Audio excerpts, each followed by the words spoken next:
বন্ধু নমস্কার। নির্বাচন পরবর্তী ঘটনাবলী কি বিজেপির লাভ করেছে না ক্ষতি করেছে?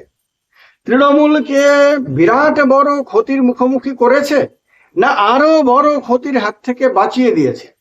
বাংলাতে নির্বাচন পরবর্তী সময়ের ঘটনাবলীর কারণে কি তৃণমূলের জন্য সাপে বর হয়েছে? মানে দলকে পরিশুদ্ধ করার সুবিধা পেয়ে গেছে। আর বিজেপির একটা চালে, যেটা বিজেপি অফিসিয়ালি স্বীকার করছে না, কিন্তু সবাই বুঝতে পারছে যে বিজেপির চালেই ঘটনাগুলি ঘটে চলেছে, তাতে কি মমতা বন্দ্যোপাধ্যায় সেই সুযোগটা পেয়ে গেছেন, যে সুযোগটা তিনি যদি এরকমটা না হতো তাহলে পেতেন না, এবং এখনো পর্যন্ত তার দলটা একটা বিরাট বড় আগ্নেয়গিরি, রাজনৈতিক আগ্নেয়গিরির ওপরে বসে থাকতো। আপনারা একবার ভেবে দেখুন, যে ঘটনা সাম্প্রতিক কালে সারা ভারতবর্ষে আলোড়ন সৃষ্টি করেছে, সেই তৃণমূলে বিদ্রোহ যদি না ঘটতো, যদি কাকলি ঘোষ, দস্তিদার, সুদীপ বন্দ্যোপাধ্যায়রা মমতা বন্দ্যোপাধ্যায়ের হাত ছেড়ে বিজেপি মুখী না হতেন, বিজেপিতে তারা যোগ দেননি কিন্তু তারা তো বিজেপি মুখী, তারা এনডিএতে যোগ দেওয়ার কথা বলেছেন, তো সেটা যদি না ঘটতো কি হতো? আবার এটাও একবার ভেবে দেখুন, যদি এরকমটা ঘটতো যে বিজেপির সঙ্গে তাদের সখ্যতা, তাদের বন্ধুত্ব, তাদের সুসম্পর্ক সব কিছুই থাকলো, কিন্তু তলে তলে, গোপনে গোপনে, বাইরে কেউ কিছু জানতে পারলো না, বাইরে তারা ভীষণ রকম ভাবে বিজেপি বিরোধী ভূমিকা পালন করে এলো, যেরকমটা তারা এর আগে করেছে। সায়নী ঘোষ তীব্রভাবে বিজেপিকে আক্রমণ করত, নরেন্দ্র মোদী, অমিত শাহ থেকে শুরু করে শুভেন্দু অধিকারী কাউকে বাদ দেয়নি, চাঁদাছোলা ভাষায় তাদেরকে আক্রমণ করত, তাদের ওপরে অনেক বড় বড় দায়িত্ব দিতেন, তাদেরকে অনেক বেশি গুরুত্ব দিতেন, এবং নির্বাচন পরবর্তী সময়ে যেখানে যেখানে দল সংকটে পড়েছে সেখানে সংকট মোকাবেলার জন্য এদেরকেই পাঠাতেন। একেবারে ভেবে দেখুন তো, যদি এরকমটাই হতো, তাহলে যে লোকগুলোর ওপরে তিনি ভরসা করে বিপদের দিনে বড় বড় দায়িত্ব দিচ্ছেন, সেই মানুষগুলো তারই প্রধান প্রতিপক্ষের সঙ্গে তলে তলে যোগাযোগ রেখে চলেছে এবং তাদের সঙ্গে ভবিষ্যতে ঘর করার পরিকল্পনা তৈরি করে সেই পরিকল্পনা অনুযায়ী কাজ করছে। এবার ধরে নিন যে বিজেপি চাইছে যে লোকসভাতে মহিলা সংরক্ষণ বিল, ডিলিমিটেশন বিল ইত্যাদি আরেকবার এনে 2/3 সংখ্যাগরিষ্ঠতার জোরে সেগুলোকে পাশ করিয়ে 2029-এর আগে নিজের পজিশনটাকে এমন একটা এমনভাবে মজবুত করে নিতে, যাতে 29-এ তাকে হারানোর কথা কল্পনাতে পর্যন্ত বিরোধীরা বা বিরোধী ইন্ডিয়া জোট করতে না পারে। এবং তৃণমূলের এই আপনার তলে তলে বিদ্রোহী, বাইরে বাইরে একদম মিষ্টিমুখ এই এমপিদের সঙ্গে তাদের কথা হয়ে গেল যে ভাই, যখন বিল আসবে, আবার যখন ভোটাভুটির সময় আসবে, তখন তোমরা মমতা বন্দ্যোপাধ্যায়ের তরফ থেকে জারি হওয়া, তার চিফ হুইপের মাধ্যমে জারি হওয়া যে হুইপ, সেই হুইপ অমান্য করে তোমরা ক্রস ভোটিং করে দেবে, তোমরা তখন বিলের পক্ষে ভোট করে দেবে, কারণ মমতা বন্দ্যোপাধ্যায় তো বিলের বিপক্ষে কথা বলবেন এবং তার বিপক্ষেই হুইপ জারি করাবেন। তো সুতরাং তোমরা তখন গিয়ে সেটা মানবে না, তোমরা তখন তাকে সাপোর্ট করে দেবে। এরপরে হয়তো আস্তে আস্তে সব ধরা পড়বে এবং তোমাদের বিরুদ্ধে অ্যাকশন নেবে। তখন অ্যাকশন নিলে কোনো অসুবিধা নাই, তখন আমরা তোমাদেরকে নিয়ে আসবো, কাজও হয়ে গেল এবং তোমাদেরও আর কোনো সমস্যা হলো না। কারণ এরপরে তোমাদের মেম্বারশিপ বাতিল করার দাবি জানানো হলেও আমরা স্পিকারকে বলে দেব যে পুরোটা একটা প্রসেস, লম্বা প্রসেস, তুমি এটাকে কন্টিনিউ করতে করতে 2029 পর্যন্ত ঠেলে দাও, তাহলে 2029 পর্যন্ত মেম্বারশিপ তাদের থেকে যেত, তাদের মেম্বারশিপ বাতিল হতো না। এবং দেশের মধ্যে বরং তৃণমূল হঠাৎ করে এমন এক ধাক্কা খেত, ইন্ডিয়া জোট এমন এক ধাক্কা খেত, যে ধাক্কা তাকে আরেকবার উঠে দাঁড়ানোর ক্ষেত্রে তাকে সাহায্য তো করতোই না, বরং তার বিপর্যয় ঘটিয়ে দিত। সেরকমটা যদি ঘটত, এবং এরকম এটা ভাবেন, যদি এই মানুষগুলো প্রকাশ্যে বিদ্রোহ করার কারণে তাদের যে ইমেজের ক্ষতি হয়েছে সেই ইমেজটাও ইনট্যাক্টে থাকতো, তখন গিয়ে হয়তো বলে দিত যে না, এটা দেশের স্বার্থে আমরা করেছি।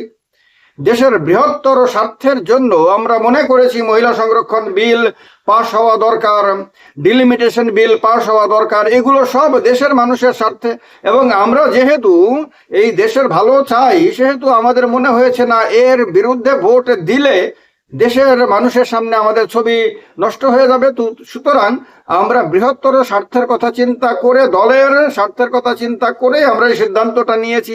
তাহলে তাদের ছবিটা বরং তারা অনেকটা উজ্জ্বল করতে পারত, এবং তাদেরকে বেঈমান, বিশ্বাসঘাতক, গদ্দার টদ্দার যে বলা হচ্ছে সেগুলো বললেও তখন অতটা গুরুত্ব পেত না। আর তখন তো তারা অনেক বেশি ব্যাকফুটে চলে যেত। বিজেপি মুখে না বললেও সারা দেশের মানুষ ধরে নিয়েছে যে এটা বিজেপির ইশারায় হয়েছে, বিজেপির কারণে হয়েছে। কেউ কেউ তো অভিযোগ করছে যে বিজেপি তাদেরকে এমন এমন কিছু দিয়েছে যা তাদেরকে হয়তো আগামী কয়েক জন্ম আর পরিশ্রম করার দরকার পড়বে না, তাদেরকে আরামে এসে থাকার ব্যবস্থা করে দিয়েছে। এই কথাগুলো পর্যন্ত বাজারে ছড়িয়ে পড়েছে।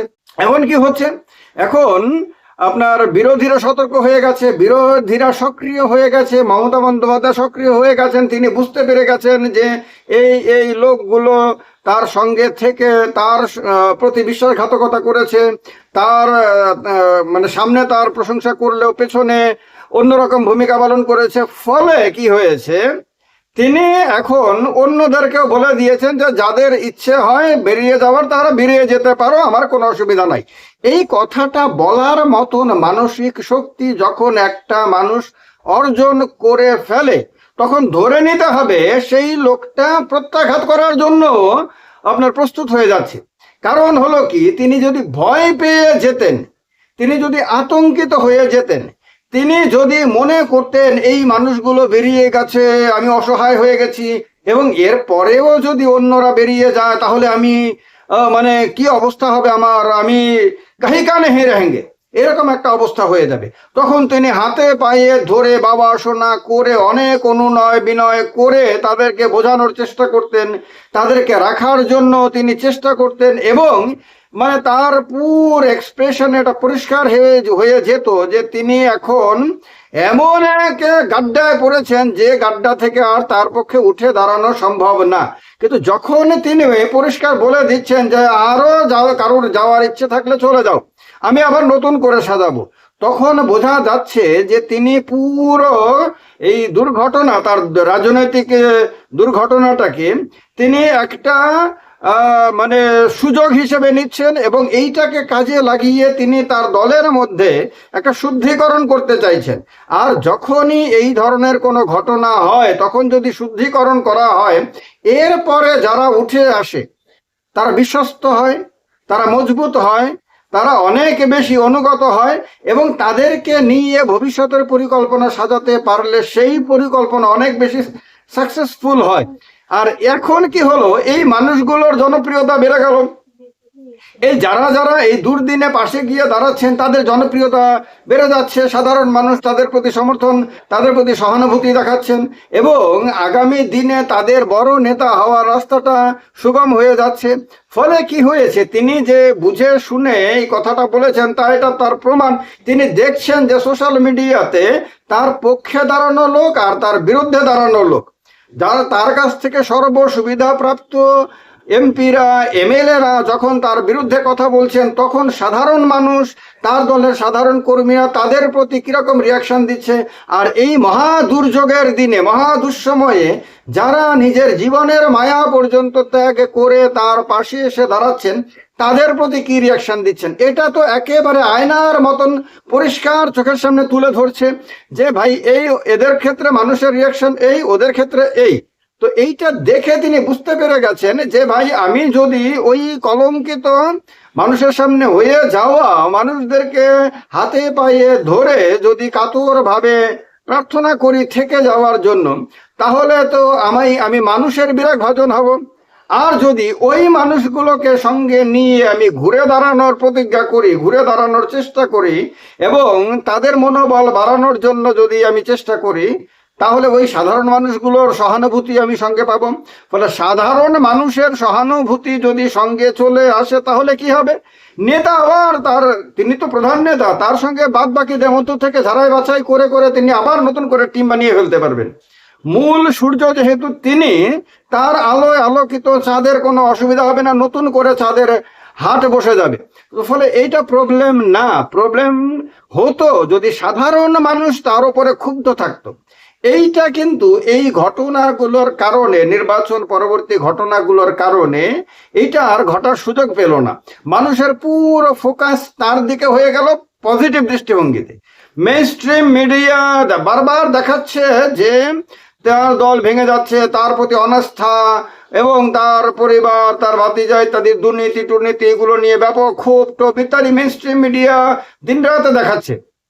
কিন্তু আপনারা ভালো করে যদি ওই মেইন স্ট্রিম মিডিয়ার মানে ইউটিউবেই তো মানুষ দেখে এখন, ইউটিউবে এই চ্যানেলগুলোর আপনার নিচে যদি ভিউয়ারশিপ দেখেন, তাহলে দেখবেন যে এরা এত চেষ্টা করছে কিন্তু এদেরকে মানুষ দেখছে না। মানে সাধারণ মানুষের কাছে এদের খবরটা গিয়ে পৌঁছচ্ছে না, মানে মেইন স্ট্রিম মিডিয়ার খবরটা।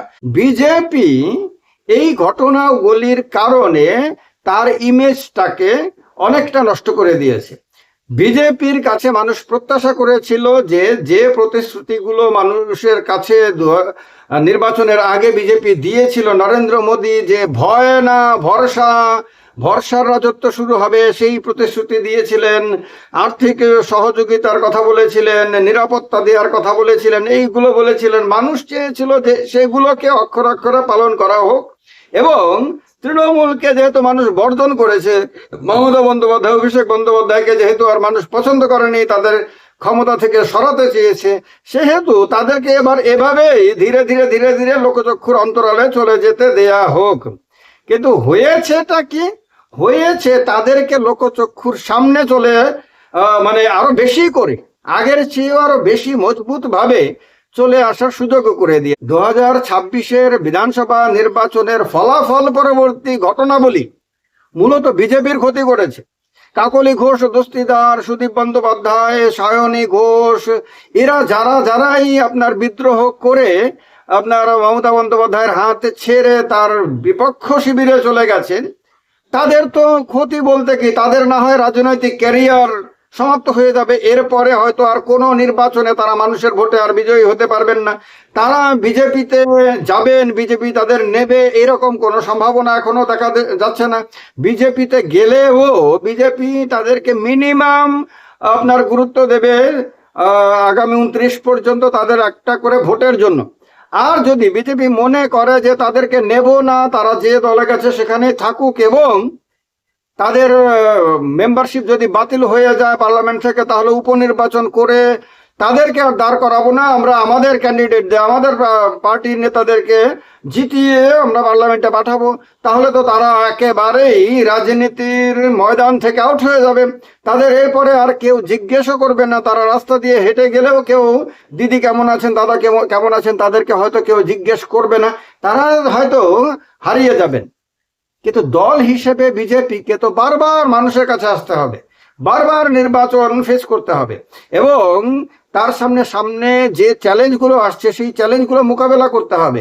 এখনো পর্যন্ত দেশের রাজনীতির দিকে যদি তাকানো যায় তাহলে মনে হবে যে সবকিছুই বিজেপির অনুকূলে রয়েছে। মহারাষ্ট্রে শিবসেনা ইউবিটি ভাঙছে, তারপর উত্তরপ্রদেশে সমাজবাদী পার্টি ভাঙার কথা শোনা যাচ্ছে, আম আদমি পার্টিকে ভেঙে দেওয়া হয়েছে, তৃণমূলকে ভেঙে দেওয়া হয়েছে, সব দিকে তো বিরোধীদের মধ্যে বিপর্যয়ই চলছে। এভাবে চলতে চলতে একটা সময় তো দেশে বিজেপি ছাড়া কেউ থাকবে না। কিন্তু আপনার মনে আছে তো যে তোমাকে বধিবে যে গোকুলে বাড়িছে সে অমোঘ বাণী, সেই দৈববাণী, সে আকাশবাণী। সেই রকম তলে তলে বিরোধীরা যে তৈরি হচ্ছে না, বিরোধীরা যে এমন কিছু পরিকল্পনা নিয়ে কাজ করছে না, তা গ্যারান্টি দিয়ে কে বলতে পারে? আর রাজনীতিতে পরিবর্তন যে হঠাৎ করে ঘটে যেতে পারে, এটা তো এখন সারা দেশের মানুষ, সারা দুনিয়ার মানুষ খুব ভালো করে বুঝে গেছেন। তো সুতরাং তলে তলে যে কোনো বড় বৃহৎ আন্দোলনের প্রস্তুতি বিরোধীরা নিচ্ছে, সেইটা তো বিভিন্ন সময়ে বিরোধী বিভিন্ন নেতাদের কথাবার্তাতেই প্রমাণিত হয়ে গেছে। এবার 29-এর অনেক আগেই যদি দেশে বিরোধীরা পথে নেমে বৃহৎ আন্দোলন করতে শুরু করে দেয়, এবং যদি তাদের প্রতি ব্যাপক জনসমর্থন দেখা যায়, তাহলে এই সমস্ত জারি জুরি, এই সমস্ত পরিকল্পনা সেগুলো কি শেষ পর্যন্ত ধোপে টিকবে? এই কারণে বিজেপির যে ছবিটা এক্ষেত্রে ধাক্কা লেগেছে, সেই ধাক্কাটা কি বিজেপির জন্য ক্ষতিকারক হলো না? আর তৃণমূল যদি আপনার এই বিদ্রোহী এমপিরা বিদ্রোহ না করে ভেতরে থেকে তলে তলে নানান ধরনের পরিকল্পনা করে বিরাট বড় ক্ষতি করে দিতে পারত, সেই মহা ক্ষতির হাত থেকে কি বেঁচে গেল না? মমতা বন্দ্যোপাধ্যায় কি অনেক দ্রুতই বুঝে গেলেন না যে তার আসল বন্ধু কারা আর বন্ধু বেশি অন্যরা কারা? তিনি কি সংশোধনের সুযোগটা খুব দ্রুতই পেয়ে গেলেন না? এটা কি তাকে আরো বড় ধরনের বিপর্যয়ের হাত থেকে রক্ষা করলো না? এই কারণে এই সমস্ত কিছু ঘটনাবলী যা ঘটছে তাকে এই অ্যাঙ্গেলেই দেখতে হবে। সেদিক থেকে আমার মনে হয় ভিডিওটা আপনাদের খুব পছন্দ হয়েছে। অন্যান্য ভিডিওর মতনই এই ভিডিওটাতেও আপনারা আপনাদের ভালোবাসা ঢেলে ঢেলে দেবেন এবং এই চ্যানেলের সদস্যতা গ্রহণ করে চ্যানেলের মেম্বার হয়ে চ্যানেলটাকে আরো মজবুত করবেন, সাবস্ক্রাইব করে নেবেন, সঙ্গে থাকবেন। জয় হিন্দ, বন্দে মাতরম।